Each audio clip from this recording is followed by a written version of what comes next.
Hello. അപ്പോൾ ഇന്നൊരു outing video ആയാലോ? സത്യം പറഞ്ഞാൽ ഈ വീഡിയോ എടുത്തിട്ട് 1.5 മാസം മുകളിലായിട്ടുണ്ട്.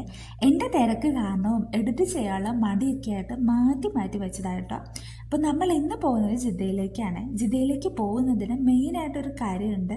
കാരണം ന്യൂനിൻ്റെ മാല നമ്മൾ നാട്ടിൽ ഊരി വെച്ചിട്ടാണ് വന്നത്. അതുപോലെ കമ്മൽ ഒടിഞ്ഞും പോയിട്ടുണ്ടായിരുന്നേ. അപ്പോൾ അവൾക്കൊരു മാലയും കമ്മലും എടുക്കുക എന്നതായിരുന്നു പ്രധാനമായിട്ടുള്ള കാര്യമേ. അപ്പോൾ നമ്മൾ നേരെ പോയത് ജ്വല്ലറി ഷോപ്പിലേക്കാണ്.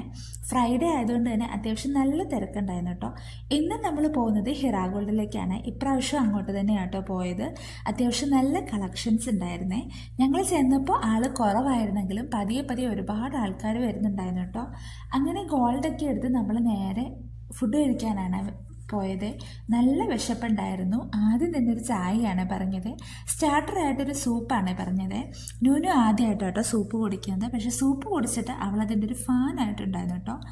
മെയിൻ കോഴ്സായിട്ട് ഒരു ഹൈദരാബാദ് ബിരിയാണി, ഞാൻ അപ്പവും ചിക്കൻ റോസ്റ്റുമാണ് പറഞ്ഞത്. ലാസ്റ്റ് ഞാൻ ചിക്കൻ്റെ ഗ്രേവിയൊക്കെ കൂട്ടിയാണ് ബിരിയാണി ചോറ് കഴിച്ചത്. നല്ല സൂപ്പർ ടേസ്റ്റ് ആയിരുന്നു കേട്ടോ. അങ്ങനെ ഫുഡൊക്കെ കഴിച്ചൊരു ഫിലിം കാണാമെന്ന് ഓർത്ത് നമ്മൾ തിയേറ്ററിലേക്കാണ് പോയത്.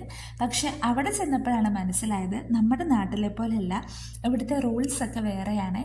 അതായത് കുറച്ച് വയലൻസ് ആയിട്ടുള്ള ഫിലിംസിലൊക്കെ കുട്ടികളെ നമുക്ക് തിയേറ്ററിൻ്റെ ഉള്ളിൽ കയറ്റാൻ പറ്റില്ല. അപ്പോൾ നമ്മൾ നേരെ ലുലുവിലേക്ക് വിട്ട് അവിടെ തിയേറ്ററിൽ സിനിമ കാണാൻ കയറ്റുമോ എന്നോർത്താണ് പോയത്. പക്ഷെ അവിടെയും സെയിം അവസ്ഥ തന്നെയായിരുന്നു. അങ്ങനെ പിന്നെ ഞങ്ങൾ ഒരു തീരുമാനത്തിലെത്തി. ഇക്കാനോട് ഞാൻ ഫിലിമിന് കയറിക്കോളാൻ പറഞ്ഞ്.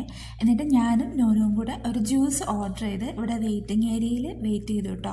2.5 മണിക്കൂർ നോനൂനെയും കൊണ്ട് ഇരിക്കുക എന്നത് വലിയൊരു ടാസ്ക് ആയിരുന്നു കേട്ടോ. ഇടയ്ക്കിടയ്ക്ക് കരയുന്നൊക്കെ ഉണ്ടായിരുന്നു. എങ്കിലും ഞാൻ മൂടൊക്കെ മാറ്റിയെടുത്തു കേട്ടോ. അങ്ങനെ ഫിലിമൊക്കെ കഴിഞ്ഞ് വെളിയിൽ വന്നപ്പോൾ ഏകദേശം ഒരു 1.5 മണി ആയിട്ടുണ്ടായിരുന്നേ. അങ്ങനെ പിന്നെ നമ്മൾ നേരെ വീട്ടിലേക്ക് വിട്ടു. വൈകിട്ടൊന്നും കഴിക്കാത്തതുകൊണ്ട് തന്നെ ഒരു ഷവർമ്മ മേടിച്ചിട്ടുണ്ടായിരുന്നേ. അങ്ങനെ ഷവർമ്മയൊക്കെ തിന്ന് നമ്മൾ നേരെ വീട്ടിലേക്ക് വിട്ടു.